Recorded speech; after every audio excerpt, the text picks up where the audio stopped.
All right, I'll take some more. Okay. Thank you.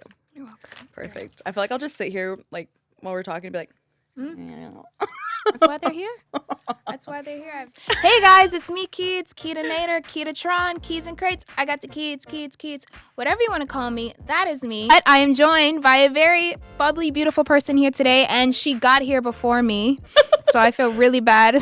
So never thank gonna you. happen again. Being early, never gonna happen I'll again. take the one time that it happened because I really appreciate it. So thank you for joining us, Kirsten. Oh my god. I said Kristen last time, and Pat was like, "It's Kirsten. Don't worry." She corrected me too. So I was like, "Oh." It happens all the time to a point where I'm like, yes, it's like a name and I want it corrected, but at the same time, it's like not like a deep name where I'm like, how dare you call me Kristen or No, Kirsten. but you should because it's Kirsten. Yeah, I still correct and it's people. K-I-R, right? We should know that. So thank you, Kirsten, for joining us. I've done my intro, but I would like you to introduce yourself and any other little things you want to tell us. Okay. Hi. I'm Kirsten. Kirsten Keels. I like to say my name has star quality, but I just think it's funny. So I'm 23. I'm wrapping up my time in Korea.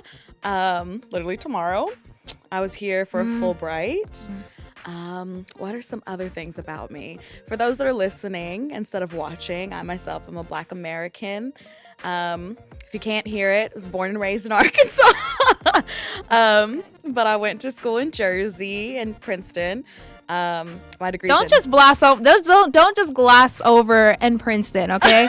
Let's just sit there for a moment, all right? Because that's amazing. But Princeton, can we just sit there for a second? Okay, just so you know. All right, go ahead. Sorry. We can get into it. I mean, I was, so my degree was in music. And then I got 2 minors, one in ethnography. My focus is in ethnomusicology. I got confused for a second. And then the other in East Asian studies.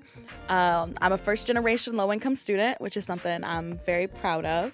Let's see, child of a single mother. So, I always say that after Princeton because I'm like, listen, it's a big name. But my mommy or daddy or whatever didn't pay my way.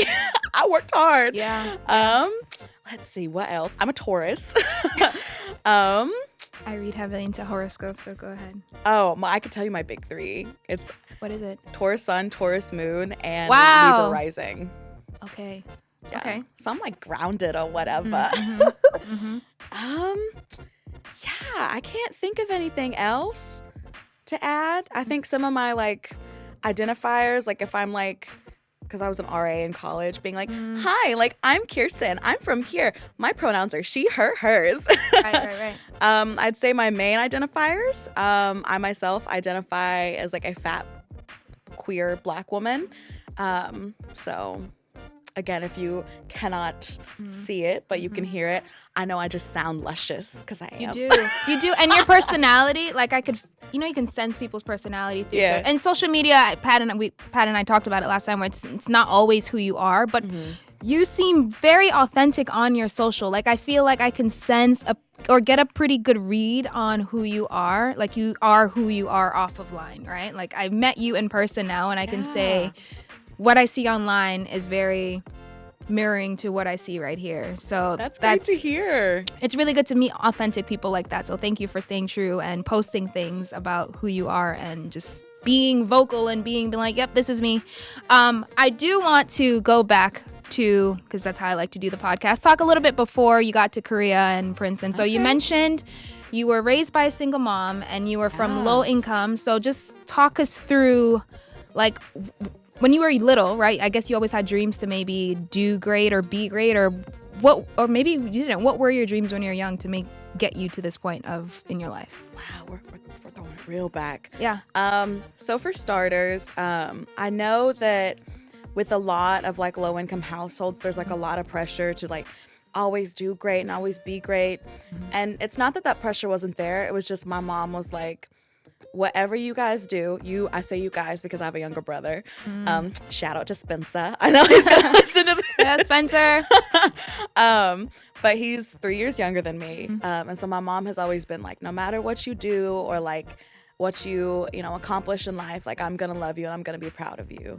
So when I was bumbling around in Arkansas, did I think I was going to end up at Princeton? Hell no. That was a surprise. That was, oh, wow. And so now I think like I was really into music when I was younger, or I'm still into music. I'm a music person, but like, I feel like there was that pipeline where like you're in band or in choir and you're like, I want to be like a choir director. Like, so that was actually what I thought I wanted to do. I was like, oh, like maybe I just like want to sing it. Like, I think I said Juilliard like at one point, but I think that's about as high as I aimed. I was very happy. Just, I didn't necessarily want to stay in Arkansas, but if that's what God, the universe, fate, you know, whatever you believe in, allowed for, that's where I would stay. So yeah, Princeton was a surprise. All of this is not planned. It is very much a surprise. And I'm still kind of, I don't want to say stumbling and bumbling my way through, but yeah, I can't say there was any distinct moment where I was like, I want to do great things. Of course, growing up in a very Christian household, my grandmother was like, oh, like, you know what? I got the premonitions. Like, I know you're going to do great things. And so I was like, okay. And I think I've always been a very, like, loving, very, like, soft-hearted person. So whatever I wanted to do would have to deal with people, bettering the world in some way, and just, like, spreading love and good vibes. Always knew that. It's a long way around your question, but I feel like it's okay. I'm following very well. I'm following quite well. And you touch on something that I did want to bring up. You mentioned like the universe and God and, you know, you growing up in a Christian home. Yeah. I was raised in a Christian home as well, so I know that having that foundation really does help you to, you know, continue through life. So would you say that even though you feel like you're stumbling, was it that you're sensing that there was something calling you to something else? Even though in your mind you're like, I don't know what I'm doing, but there's something else where you're just like, I don't know. I don't know what I'm doing. I don't know if it's right, but I feel that it's God or the universe leading me towards it? Yes, I always, I know in Christianity, it's discernment. It's like a gut feeling or like, you know, right from wrong, knowing good spirits from bad, good people from bad. So I've always had like really strong gut instincts that I've always gone with. And they've never steered me wrong. The only times that they did steer me wrong is when I didn't listen to them. Yeah, for sure. So I feel like even now, you know, I'm like on the job hunt. Also, I've got gummy bears in my lap. Sorry, I was popping gummy bears. Like, if you're wondering what's in my lap, you're like, oh, the fat bitch just got gummy bears. I don't even think they could see the water's blocking. I was like, let me just have my little gummy bear stash right here. And then just slowly pop one in. I was like, ask your question. I was eating while you were talking, so listen, no judgment here. Go. Just there's sometimes when like it's not a it's like, well, I got like an okay feeling about this, so I'll give it a shot, you know. And I do, and I'm like, well, here I am. And so right now I say like stumbling and bumbling because I'm in that awkward phase of like I'm post grad, but like I'm not quite ready to go to do my master's or to do some more school. Also because it's expensive, and as a first gen low income grad, I can't just pull for money. Even staying in Korea right now is not feasible without a job. So, you know, in the job hunt, like in the trenches, that's why it kind of feels like, oh, like I'm stumbling and bumbling. But I very much feel that there is a direction to my life or something guiding me. I say something because at one point I think it was God. Not to say that it's not anymore, but I think I'm a lot more spiritual minded, kind of. Definitely like a tarot, like a crystal girly. Yeah. I'm here with you. Yeah, for sure. So I love like the idea of like that, and like, you know, being say like a green witch or things like that. Like even my mom, like she's a Christian, but she's like witchy. We're like, you know, like Stevie Nicks, like a little practical magic moment. So all of these things like inform my life, I think, as like we're moving and shaking. So I might like on the surface be like, oh my God, like I don't know what's going on. Right. But I still have like this like gut feeling like at the end of the day, everything's gonna be okay. I don't know how it's gonna be okay, But it will eventually. Okay. Yeah, for sure. And that's why I like to ask that question, is because I think a lot of people are afraid to make the move, because I do like to tie it back to Korea, or move anywhere abroad, like they have this thing where it's like, I really want to do this, but I'm afraid, and so I like to make sure that, listen, a lot of the times people that are here, we don't really kind of know what we're doing either, right? We're just like, I'm going to come, but something feels right. If I jump and I fail, I'll be okay, right? So, well, I'll be honest. Yeah. I know it's very easy to be like, everything's fine and dandy and wonderful. I was terrified coming to Korea. If you ever meet my mother, but she'll tell you, when I had like maybe $5 to my name, trying to make it work. There was a point, one of my Princeton friends had come down because she had actually moved to Arkansas. And so she was like staying with us and whatnot.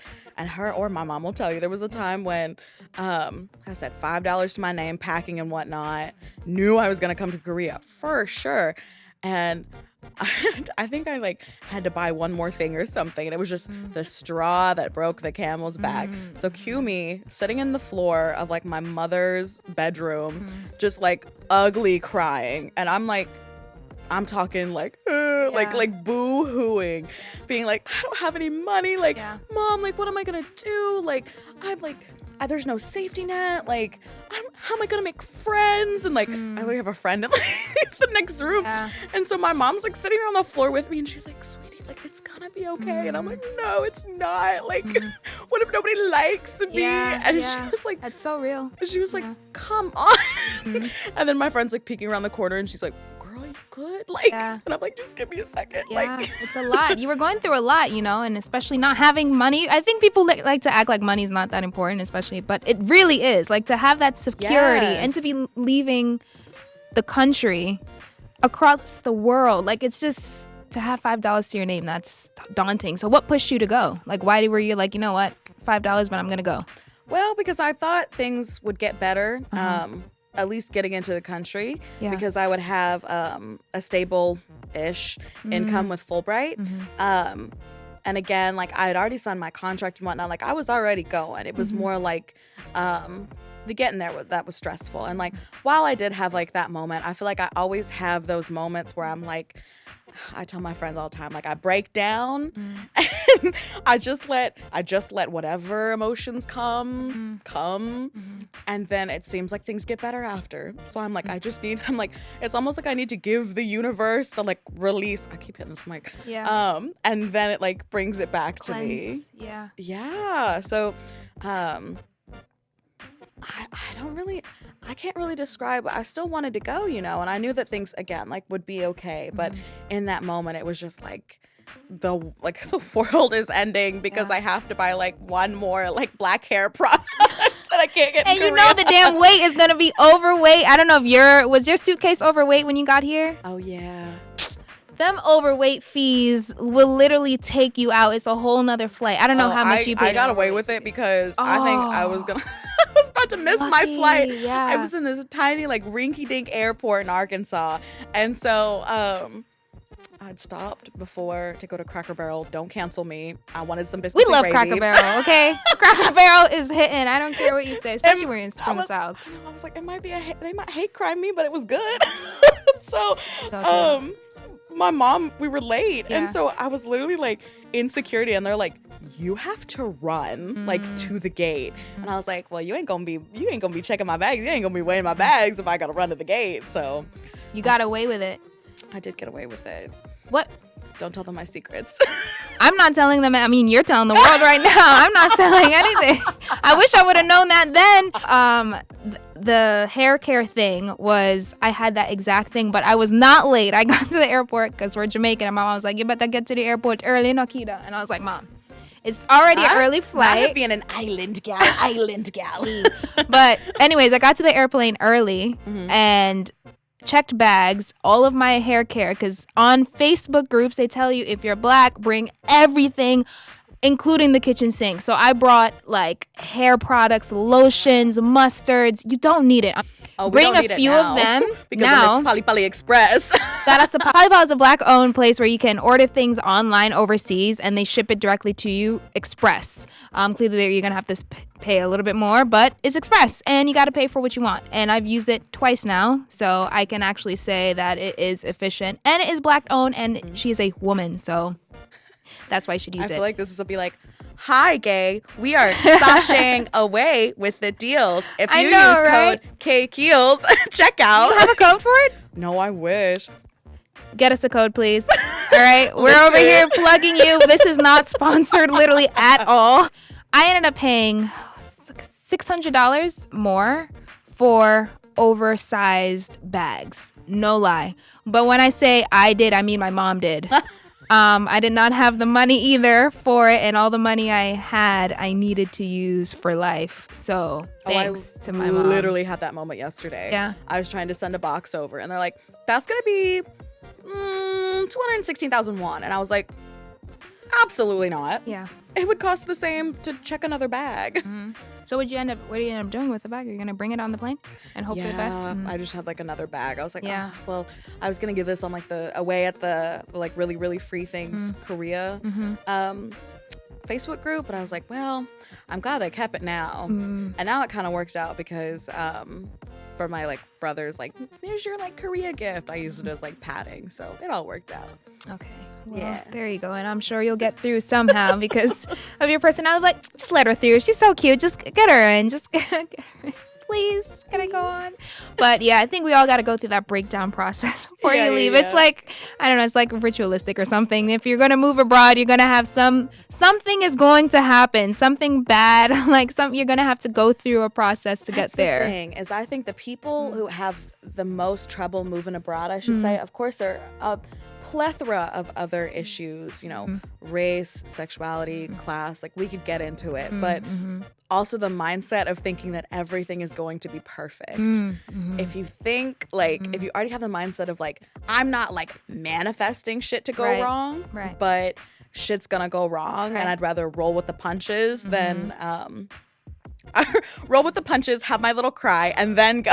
And then keep it moving. And I think that's what you did. It's clearly you're here. So would you ever see yourself moving back to Korea? So you're going to go back. I know you're still figuring it out, but could you ever come back and live here instead of just in school? Oh, that's the goal. Okay. I don't think I would stay here permanently. But I do for right now, like that's like the jobs that I'm applying to right now are primarily in Korea. Oh, okay. Korea, like music industry. So like Cali, New York. But the goal is to come back. So I imagine that it might be that I have a job in the States for like a year, you know, save up some money, do what I got to do. Maybe I get my master's here. Maybe I'm discovered by Mr. JYP himself. And he's like, you know what? Like, fuck Jesse. Like, do the vocals now. And I'll be like, hiya. That was what I was going to ask. Continue, I'm sorry. Yeah, that was lovely, right? I was going to say, so I know you're a music major, but music major, are you a songwriter? Are you a singer? Like what music major in what sense? So it's a bit complicated because I myself am a vocalist. Okay. But I also do percussion. Haven't done it in a while. I do it more as like auxiliary, just like on the side stuff. But yeah, primarily a vocalist. I'm classically trained, but most of the music that I ended up performing in like high school, what was that? And college has been contemporary. But Princeton doesn't really have a performance major. That's not the route I wanted to go. So while like my overhead is just music, my focus is in ethnomusicology, which is a study of global musics or musics from different cultures, which is what led me to Korea. But it's not like an official major, but that's what I like crafted my study to be. So I don't know anything about that. So explain, what is it? Ethnomusicology. Ethnomusicology. Explanation of what is it that you've learned, or you said it's something about global music. So about what? Like what about global music? Is it the connectiveness between music and culture, or exactly what?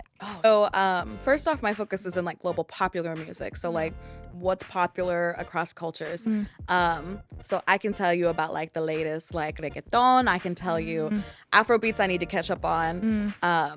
but I try to stay up just like all like latest K-pop, like just a little sprinkling of everything, because not only is it great to see how cultures have globalized, but the connectiveness of cultures. And I just think not only is that just such a beautiful thing, but I mean, I myself just think about like what music you consume on the daily.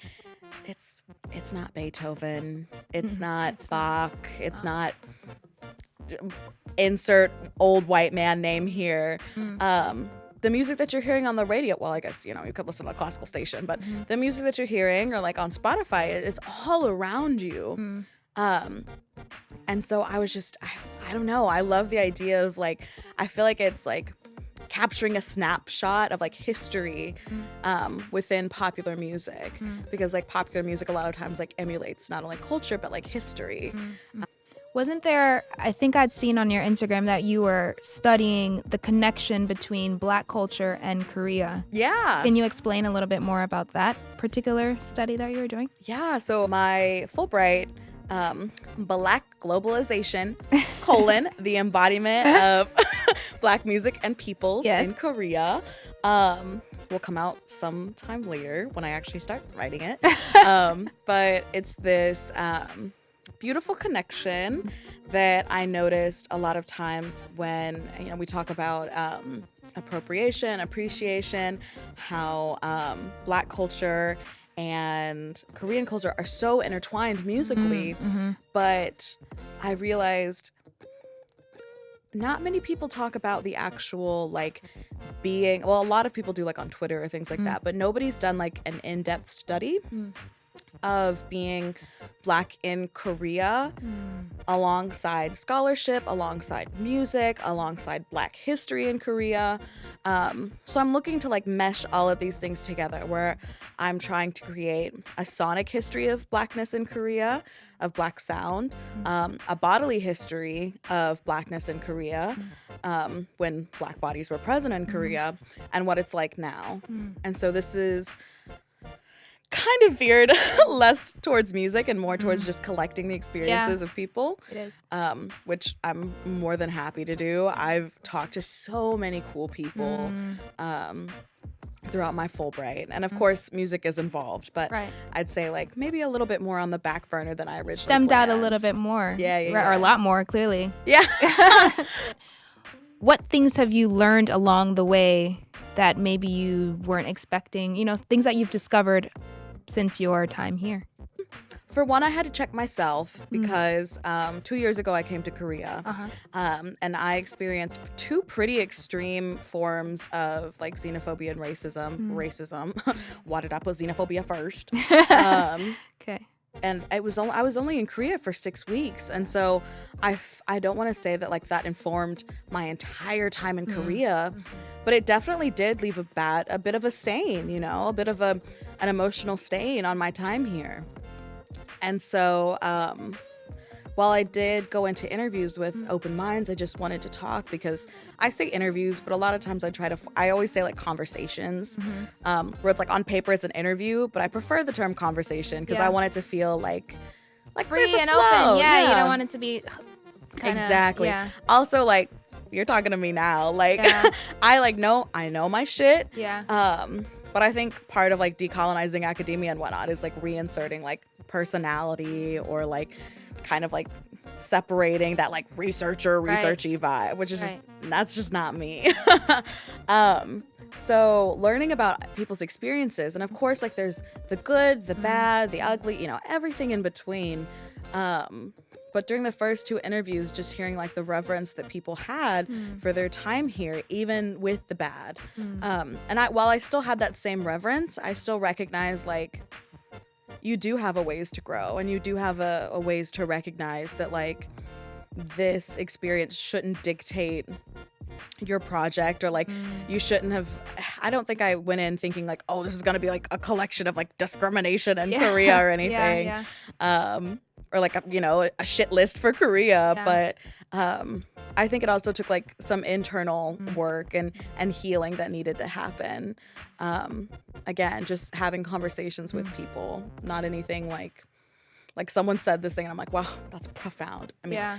many things were said that were profound, Right. but in relation to like this and my own journey.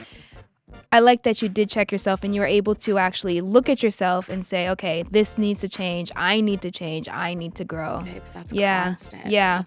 There's not a day that doesn't go by. Well, part of it's like mental illness, anxiety. But, Yeah. No, really. But part of it is even like making the list and things like Yeah. that, checking myself and being like the amount of privilege that I have as like a U.S. passport holder or exactly. Yeah. Or as someone who has gone to an elite institution and had like the ability to learn like some Korean and things like that and have these names behind me. So it's like a constant like, yes, I'm like here in this moment, but I need to make sure to check my like positionality of like what I'm doing. Yeah. I also just think you can't be stagnant in life. Like what's the fun in not growing? Yeah. And not like thinking like, hey, maybe that wasn't the best of me, or maybe these aren't like the best thoughts. I should maybe marinate in them a little bit. Yeah. I want to ask you about the list that you created.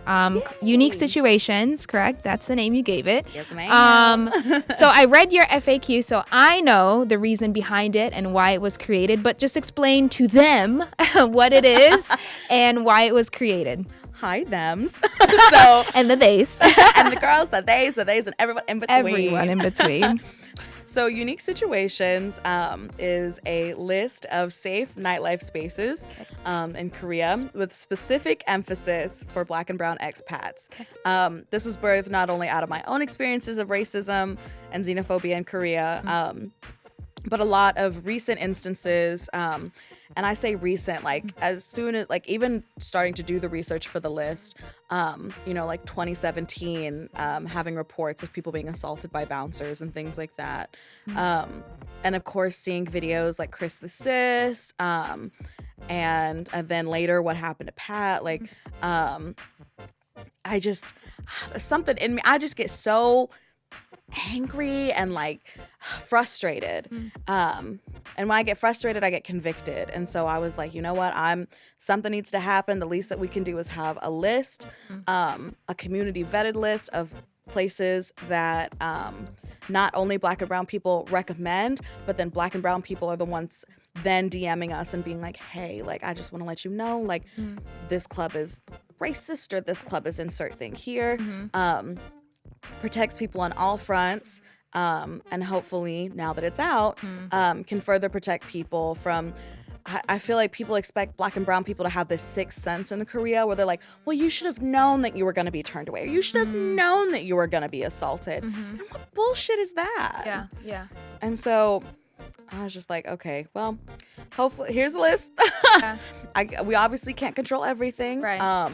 but this is something that we control. We did. We put a nice little bow on it, and yeah. Thank you for making it, because I mentioned that when he was here, and I was just like, people have really been talking like, man, I wish we had like I mentioned the green list, like how we have for schools, and the blacklist, stuff like that. And now we actually have places that people can feel safe. So if someone wants to reach out to you and tell you this happened here, how can they do that? What's the best way to get in contact with you? DM. Okay. Just a straight DM on Instagram. Just because I know the easiest thing to do is to just drop a comment on the list or like on one of my posts. That is not safe for the both of us, just because if you're using specific names and things, later it could be tied back for defamation. And again, I'm hoping to come back to the country. I don't know if you want to, but or you want to stay in the country, but I quite like my visa, and I think you would like it too. So it protects everyone involved. Also gives like evidence. So like what we would do before is I would like screenshot what was said, and I would crop out the person's like name and face, just to protect their privacy. And then I'd say, oh, like, are you comfortable with me sharing this? Or I'd say like, oh, I'll let the group know. And so I don't know if this group is going to function after that, but the easiest thing to do would be to DM me. Yes. Okay. And you say group. So let's talk about the group behind it, because we also want to make sure we give shout outs to the people that helped along with creating this. So who exactly helped create this list? Well, we had 13 other wonderful people. Wow. Maybe you don't know. Do you know all their names? It was 11. Okay. No. Because I'm subtracting Pat and I. That's why I'm like, okay. 13 12, 11. Yeah. All right. Okay. Well, one of them is pretty popular on TikTok, A Key to Success. That's spelled AKEY to success. I don't know I can't remember everyone's names off the bat just because I'm terrible with names. That's okay. But so shout outs to everyone that was a part of this, helped creating this list and publishing it out. Shout out to Jay Okay. in this group, just because she is our graphic designer, really pulled it together. Oh my God. The things that I was like throwing out, I was like, I want vaporwave, I want purple, I want like got it. soft Korea kawaii realness. Yeah. Or kyopta, because we don't use kawaii, because you know, all of these things. Right. And she was like, okay.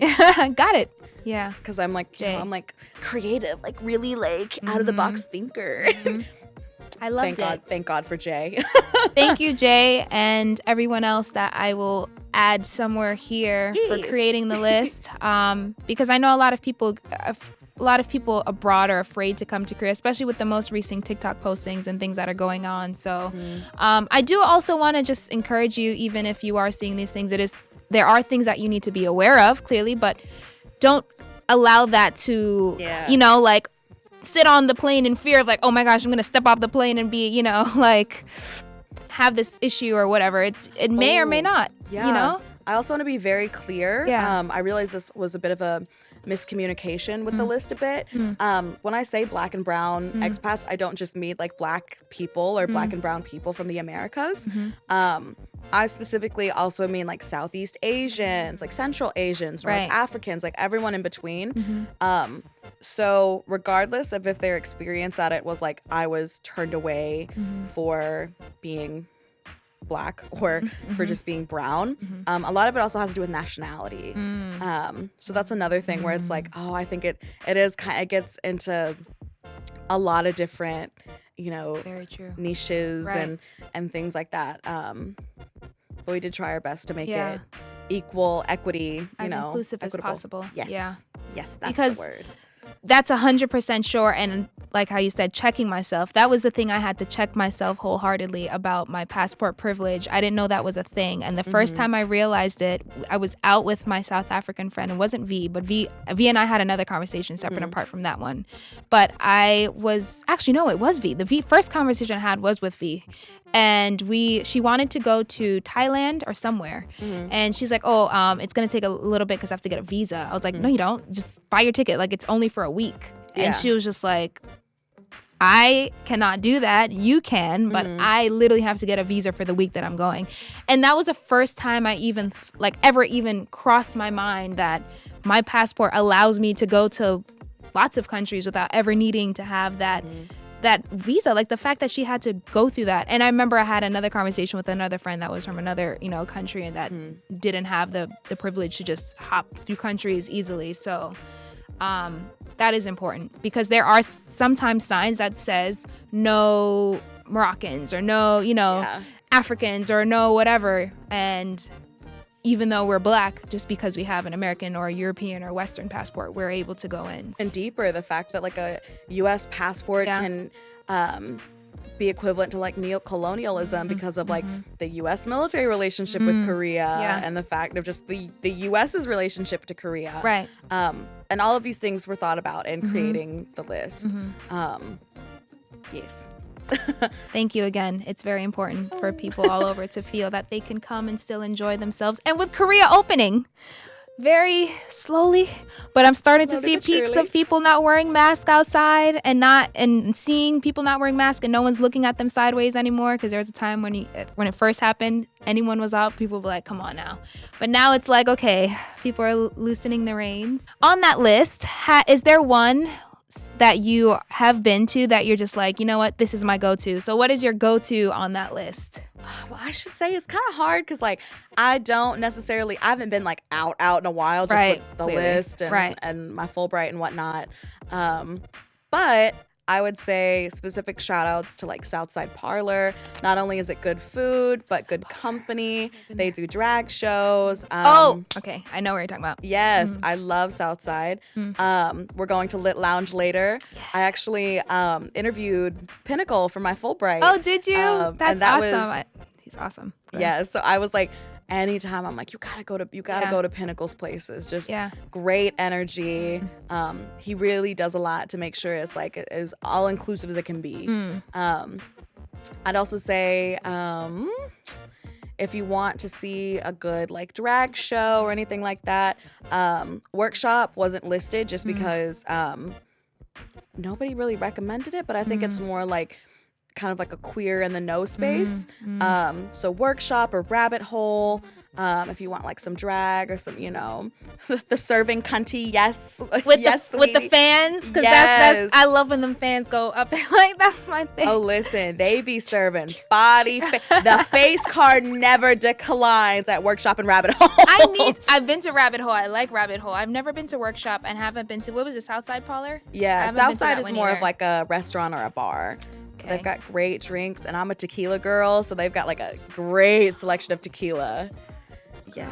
On any given day, like you're out. No, you see, that's how I know. Even though I'm not much older, that's how I know I am still older. Because if I have one shot of tequila, it's a bad night. You've introduced yourself as queer. Yeah.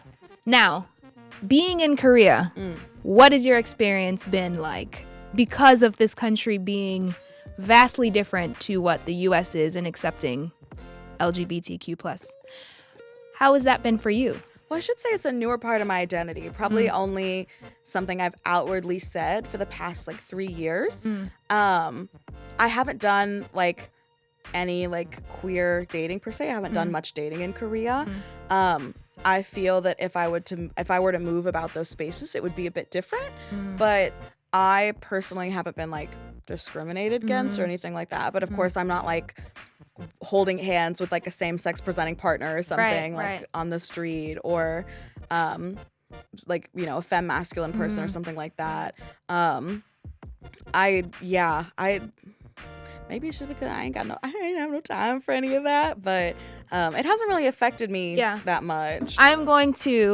Is this okay if I talk about things I found online, of things that you've posted? Yeah. Okay. Oh my God, I'm like, what did I post? No, it's not anything bad. But I wanted to touch on it because you're in Korea, and I am going to read your words, and I hope this is all right. Kirsten Keels, you wrote for the Princeton, no? Princetonian? Princetonian, yeah. Okay, so this is definitely you. All right, wanted to make sure. You titled this, "My Body is Not a Joke." Yes. All right, I'm just going to read a bit of it. I can't read the whole thing. So and if you want to read more, all of these are on my writing profile, which is on my LinkedIn, on all my social media. Okay, and I will also tag it below for sure. Yeah, go ahead. Frankly, body image is something I've struggled with for a long time. Finding a dress for various dances was fraught with tears and prayers of being smaller. Now, the reason I bring this up is because we are in this country. Yes. And you posted that in 2020, before you came back to Korea. Having those issues, because I did too, and I still do, how has that affected your time being here in a country that is, again, vastly different from how we are in the West in accepting different body shapes? So tell us, how has that been? So like I said, if you can't see me, I'm a plus. I'm watch out for the big girls, I always joke, like, how everyone's like, oh, like a Korean will be like, oh, like you look like insert black person here. Yes, I'm like, Lizzo, I finally got someone. If you tell me I look like Beyonce, I'm like, you're shitting me. You're lying. And of course, like body issues never really like go away. It's more like you work through them to the best of your abilities. And so now I would say, like, while this is probably like the biggest I've been, it's also the best I've felt about myself. And I think it's because I've done that work. And I think if I hadn't have done that work, that really deliberate actions of like following plus size creators, of doing really deliberate acts of like picking quote unquote, like bad like pieces or like things that I would say are like, I call them like discomfort pieces or something that I would be like, oh, I'm never gonna wear that. And on the other end of the spectrum, also having to come to terms with saying or thinking like I don't have to hypersexualize myself in order to be seen as attractive, because that was another thing too, is I was like, if I'm with like a bunch of conventionally attractive people, like I gotta be like tits out to be cute, and that's just not true. So it's like all of this work, all of this thinking, and all this kind of, like I said, marinating is to where I'm good, say good, where I'm like able to function today. And it wasn't like I would walk around in like sweatpants or anything like that. But there's still some times where like I'm always very conscious of the space that I take up in Korea. But the thing is, what people, of course, it's very easy to be like, oh yeah, like plus size in Korea, like, you know. But here's the thing. Plus size people have always existed in Korea. Yeah. There are always fat people in Korea. There are always Black Koreans. Like, we are nothing new. It's just that we have the privilege of speaking English and on a platform that like other people speak English on and can consume what we're making. Right. So it's not even, it's like, you ask me that, but like, you know, there's, like I said, there are other plus size, not saying like you should reach out, you can reach out to them too, but it's, plus size isn't something new. I'm not like bringing plus size to Korea, you know? So yeah. And then there's also the thing of like being Black and plus size. Like I'm gonna stick out regardless. Whether it's being Black, whether it's being plus size, I'm gonna stick out. The fact that I've got like my natural hair out all the time. Beautiful natural hair. Let's give the adjective to what it is. It was so wash day last night. It's so bouncy and the curls is just curling right now. It's doing what it's supposed to do. I'm sorry, continue. That's because I had half a bottle of conditioner to get through. Oh, but that's what is meant for Black hair, especially curly Black hair. But you did it right. Good job. Thank you. It's beautiful and I love the bow. Okay. Oh, it's a scrunchie. Oh, it's a scrunchie? Yeah. Oh, wow. Well, I be wearing XL scrunchies all the time. I got like a whole bag.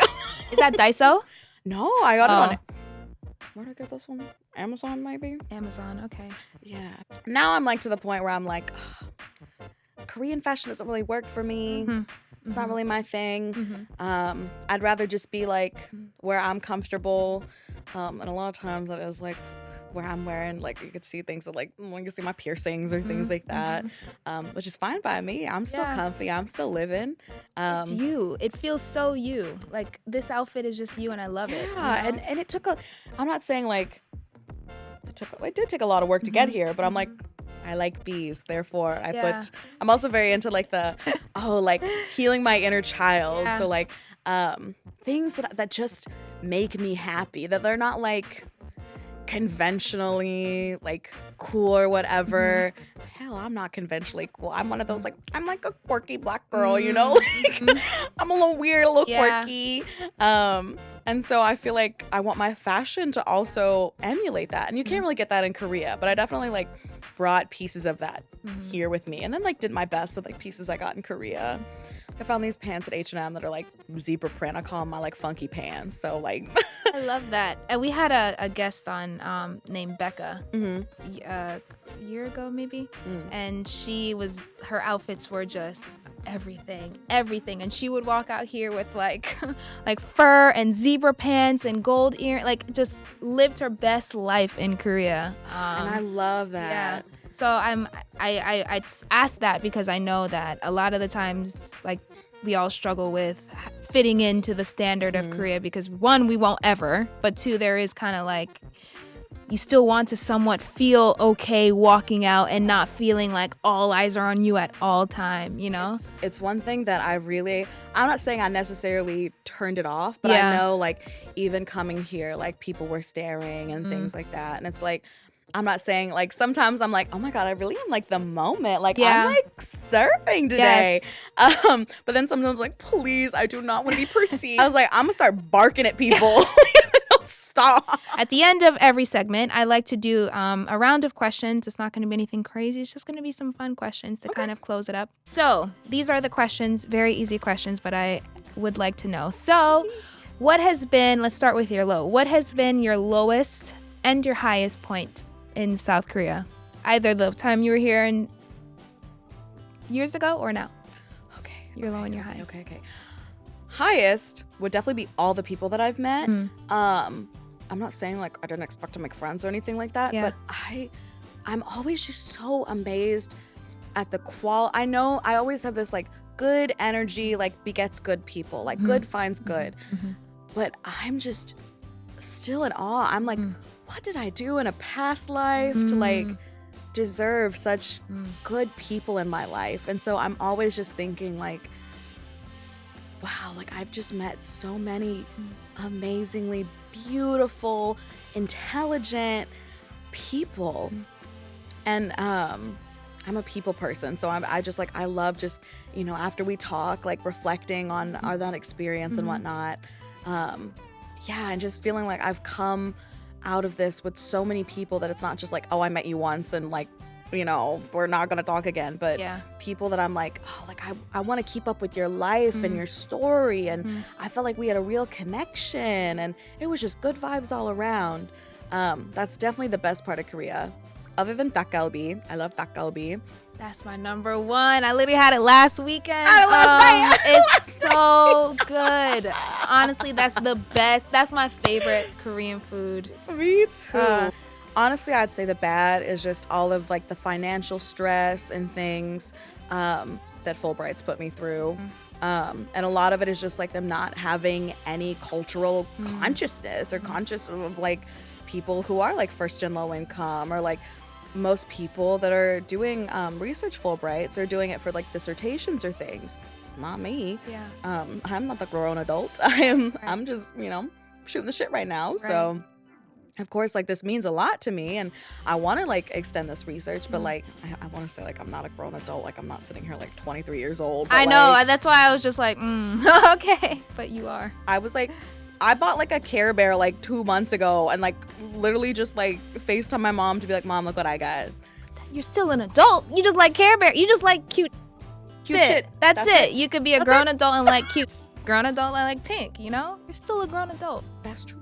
So, when you decide to come back to Korea, which area or city could you see yourself living in? Oh, I don't want to say I'm like a Seoul girly at heart, but like I really am. I really love Seoul. Yes. And like I've been to like Busan, I've been to Daegu. I did not like Daegu, but that was more like I just say less. I've been in. Yeah, it just wasn't for me. Yeah. I went to like what is it?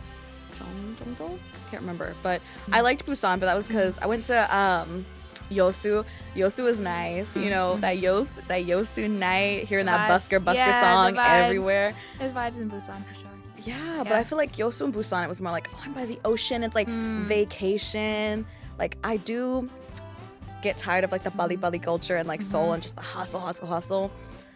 But at my core, everything is so convenient. However, yes. And like I don't want to say like Seoul's elite, but I definitely am like the kind of person where it's like, if I was to live far, it would be like on the edge where rent's cheaper, so I could still travel in. Last question. What is your thing that you'd like to say to anyone that may be looking to come to Korea, may be looking to get into Princeton, anything that you want to tell little black and brown kids that are looking to you as, because they can be looking up to you as like, wow, I could do it. I can be this person. What would you like to tell them? I would like to say it's going to be hard at times. There's so many uphill battles, mountains to get through, but like, I believe in them. I believe in you. I think that everyone has a purpose on this earth, that life is a beautiful thing to be lived to the fullest, whatever that means in your capacity. Not everybody wants to go, you know, skydiving and what's a song? Skydiving, mountain climbing, or whatever. It was a country music song. Oh, okay. I was like, is that on TikTok? You know, I don't know. I don't know. It's a country song I heard way back in the day. But yeah, I would say just live your life to the fullest. Whatever that means. Like I said, I know it might not mean a lot just being from little old me, but I truly do love everyone that I come into contact with, and I appreciate them being here. I'm gonna go back to really quickly what you said. It doesn't seem much coming from me. I would highly disagree because you are speaking to a lot of kids that are in low impoverished areas right now that don't have that even in their mind that it's possible. So the fact that you came from a single family home, busted. Go ahead. I'll say the same thing my mama told me. Yeah. It doesn't matter what you do, what you accomplish, what you want in this life, as long as you are happy and you are living your life to whatever the fullest means to you. I love you, and I'm here for you. I'm fully in your corner. Mic drop. I don't think I have to add. Thank you for sharing that with our Sobe fam. But is there anything else that you want to tell them that you're working on, that you're going to be doing, that you're looking forward to? You can follow my TikTok. I'm really trying to get that going. Okay. It's already going, but I like the clout and I'd like to keep it. I will add that here as well. Black globalization I'm going to be working on, and I'm hoping it is like a paper, like an accessible paper, to keep liking, sharing unique situations. Again, if you know any hookups for a job, maybe in the music industry, it's being worked on already. It's being worked on already. Yeah. I can't think of anything else. You probably just have to follow my socials and whatnot. I'm kind of a spacey thinker. Things just kind of come and go. But I'm also working on like 2 hours of sleep from packing. So I don't know how you did it, but I know how you're doing it. You're going to be here. We're going to see each other later tonight because I will be out at Lit Lounge. By the time this gets posted, you'll already probably be either on a plane or no, you'll probably already be back home. If you happen to be in Korea, it is 6/10, 6/9, 6/11. What's the date? I don't know, 6 something.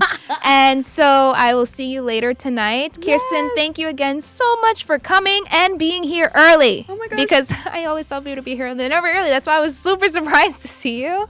So as always, you can follow Kirsten at K_KEEE 3 E's LS. I will also add it here. The TikTok is KEELS. So 2 E's. 2 E's. Okay, so 2 E's TikTok, 3 E's Insta. And I'll also plug it here. 2 E's was taken on Instagram. Oh, we're going to find that K_Keels with 2 E's. You can find me on Instagram at MISSKEDS. That's my personal. Or at the Sobe Pod. That's the Clearly Sobe podcast. Yes. I am trying to get on TikTok. I'm trying. I can't. I shouldn't say I can't. I'm trying, okay? I'm working on it, okay? All right, guys. See you guys next time, and bye. Bye. Gracias, Xander. Yay. I've been wanting to eat that gummy. They're kind of sticky because I've just been sitting here playing with them. Yeah.